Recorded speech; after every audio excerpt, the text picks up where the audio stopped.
নমস্কার, কেমন আছেন সবাই? ভিলেজ লাইফে সকলকে স্বাগত জানাই বন্ধুরা। তো আজকে ফেব্রুয়ারি মাসের শেষ, সকলকে শুভ সন্ধ্যা।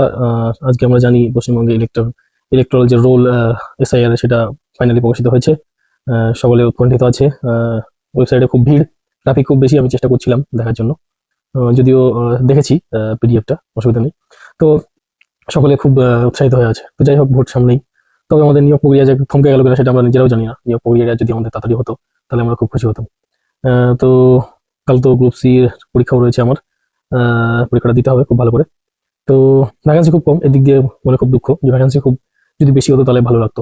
কারণ আমরা দেখতে পাচ্ছি অনেকদিন থেকে যে ভ্যাকান্সির পরিমাণটা খুব কম হচ্ছে। নিয়োগ তো হচ্ছেই না, 1 নম্বর, 2 নম্বর ভ্যাকান্সি খুবই কম হচ্ছে নিয়োগ হলেও। আর এতটাই কম হচ্ছে যে সেটা বলার মতো নয়। ভ্যাকান্সি আমার হিসাবে অনেকটা বেশি হওয়া দরকার। আর ভ্যাকান্সি বেশি হলেই কিন্তু আমাদের সমস্যাটা সমাধান হবে। যারা বেকার যুবক যুবতী যতই এই ভাতা টাতা পাক, এগুলো কিন্তু তাদের সেটা মানে যে মেইন দরকার সেটা কিন্তু হচ্ছে না।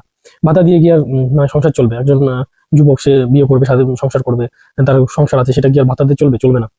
তো সেই দিক থেকে শিল্প যতক্ষণ না হচ্ছে আমাদের দেশে, আর শিল্প কারখানা বা যদি যদি আমরা বলি চাকরির দিকটা সুনিশ্চিত হচ্ছে, শিক্ষিত যারা রয়েছে তাদের কিন্তু খুব মুশকিল। যেমন অনেকেই আছে পিএইচডি, এমএ, মাস্টার ডিগ্রি করে বসে আছে, কিন্তু কোনো নিয়োগ প্রক্রিয়া নেই, কিছু নেই। তাদের মনের মধ্যে সেই দ্বিধাবোধ কাজ করছে। আমি যেটা বলেছিলাম যে অনেকেই এই লাইনটা, পড়াশোনার লাইনটা, মানে এই স্ট্রিমটা ছেড়ে অন্য লাইন ঢুকে যাচ্ছে, মানে আইটিআই বা বিভিন্ন অন্য ধরনের পেশার মধ্যে তারা প্রবেশ করতে চাইছে। কারণ বর্তমান পরিস্থিতি যেভাবে চলছে, তারাও সেইভাবে তারা সেই অ্যাডজাস্ট করতে চাইছে।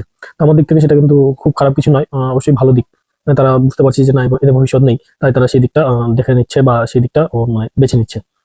তো যাই হোক, অবশ্যই ভ্যাকান্সির পরিমাণটা খুব বাড়া উচিত। আর সকলের যারা শিক্ষিত বেকার রয়েছে তাদের কিন্তু মানে কর্মসংস্থান হওয়া প্রয়োজন আছে।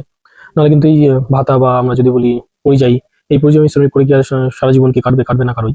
তো সেদিক থেকে আমরা মানে এটাই চাইবো। তো যাই হোক, অনেক কথাই বলে ফেললাম। ভিলেজ লাইফে সকলকে শুভ সন্ধ্যা একবার। এখন চাষ চলছে ভুট্টার, এবং সেই চাষবাস খুব ভালোই হচ্ছে, আপনারা জানেন।